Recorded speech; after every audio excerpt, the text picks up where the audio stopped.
Henry, it's such a joy meeting with such a broadcaster supreme who certainly is being listened on a global basis there. And my goodness, the range of subjects you cover is just phenomenal.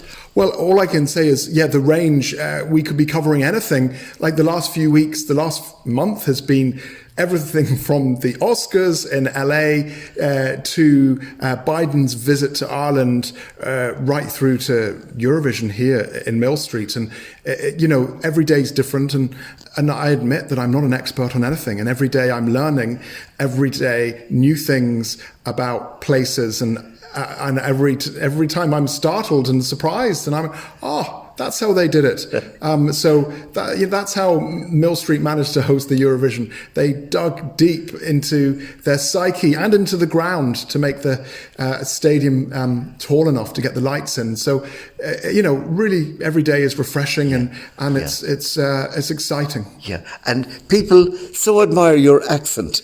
And your accent, it's definitely not from Cork. Well, this is it. I mean, I don't talk about it, but I'm going to sound like an Irish American here. I did, make contact in recent years properly with my third cousins who actually are from Cork. They're from East Cork. And from Middleton. They're from that area. They're from the Middleton area. And I was, I lived all over the place. We lived in England, Kuwait, Scotland, and I moved here in 1990.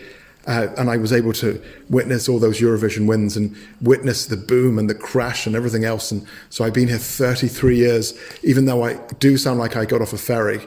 But I've been here a while. Yeah. And radio, it's very close to your heart because I can see you so enjoy it because that comes through your many broadcasts. Yeah. I do love radio, and I did kind of flirt a little bit with television some years ago, but I love radio. And the reason why I got into radio was the school bus. When we lived in Scotland, we used to listen to BBC Radio 1 on the way home on the school bus, and it was Steve Wright in the afternoon, and he was having such fun. And I used to say to the career guidance counsellors, when they would say, what do you want to do when you leave school, when you grow up? And I would say, I want to be a DJ. And the DJ didn't really work out. I had a go at DJing out in Greece on the islands, and I'd always forget to line up the next song, which DJs can't do because there's dead air, and they don't like dead air. They still don't like dead air. And then this talk station was starting up back in 2002, 21 years ago, called Newstalk. And I applied, and I rang, and they said, we've nothing for you. And I kept ringing, and I kept ringing, and I kept ringing.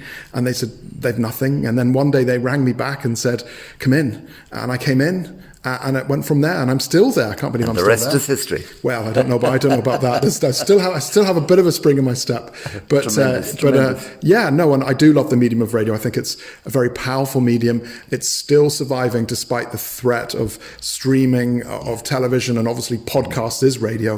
So we're modernizing with podcasts, and everything I do is now available on a podcast, so people can listen anytime they want. So it's changing, it's modernizing, but it's still radio. And you're embracing modern technology big time. Well, I admit that I've struggled with it. I mean, we've gone electric. I struggled with the electric car, especially trying to get up and down the country, stopping for an hour to charge.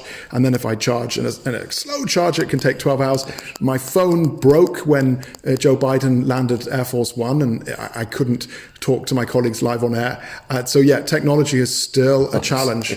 I can't deny that. I find technology a challenge. Right. And finally, Henry, this is your first time in Millstreet. Your impressions of Millstreet? I'm very impressed. I mean, the place is spotless. People are friendly. I had an amazing flat white. I can't believe I'm comparing everything to a coffee. And I travel a lot, but coffee was good. People were friendly. It's a very modern international town. Accents from all around the world. Obviously, you're helping so many people from Ukraine, and you're doing wonderful things, as well as loads of Cork accents. Did a bit of eavesdropping there in the street and heard some local ladies talking about gossip. I couldn't help myself. I wasn't recording. But it was a lovely, lovely town. Tremendous. Henry, it's such a joy having you here. I'm so delighted that I was here today because yesterday I was in Dublin and I missed you in Dublin yesterday. I understand you were with the president. Yeah. I would have popped along to the Oris and said hi. Dear Lord. Yeah. And you actually met Niamh Kavanagh yesterday? I did meet Niamh Kavanagh yesterday. I did. I I actually found her in reception of Newstalk and I said, look, can we have a few words? And she is taking part in a report that you're taking part in about the 30th anniversary of Eurovision that will be played out on Newstalk quite soon. And in advance of going over to Liverpool, I'm lucky enough to go to Liverpool for this year's Eurovision, which is going to be very exciting. Yeah. Well, they only send the best. Well, I don't know.